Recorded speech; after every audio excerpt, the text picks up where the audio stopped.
Sa isang press conference kasama si Israeli Prime Minister Benjamin Netanyahu nitong Huwebes, inanunsyo ni Hungarian Prime Minister Viktor Orban na kumalas na ang Hungary sa International Criminal Court o ICC. At ang dahilan, masyado na raw itong nagiging politikal. A Nemzetközi Büntetőbíróságról kell beszélnem. Magyarország úgy döntött, a magyar kormány úgy döntött, hogy kilépünk onnan. Meggyőződésünké vált, hogy ez egy politikai bírósággá alakult.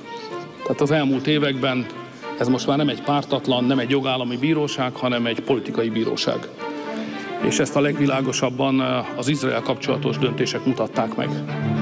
És azt gondoljuk, hogy egy politikai motivációk alapján működő nemzetközi bíróságban egy magára valamit adó demokratikus jogállam, mint amilyen Magyarország nem vesz részt, nem vehet részt. Politikai eszközzé is irányították ezt az egyébként fontos nemzetközi bírói fórumot, amellyel nem tudunk és nem is akarunk közösséget vállalni a következő időszakban.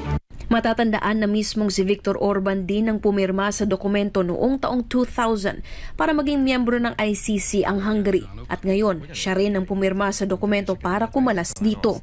Ang Hungary ay isang founding member ng ICC at ito rin ang unang bansa sa European Union na umalis sa nasabing korte. Sa ngayon, ang Pilipinas at Burundi pa lamang ang opisyal ng hindi miyembro ng ICC.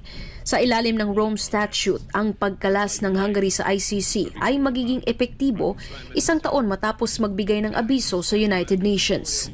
Ang Hungary ay isa sa pinakamalakas na kaalyado ng Israel sa Europa at marami sa mga Hungarian ang maka-Israel.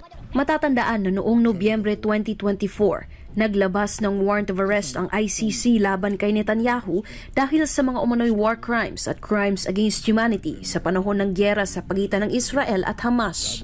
Samantala, sinabi ng opisina ng Israeli Prime Minister Benjamin Netanyahu na napag-usapan ni Orban at Netanyahu noong Huwebes kasama si US President Donald Trump ang desisyon ng Hungary na umalis sa ICC, pati na rin ang mga susunod na hakbang sa nasabing issue.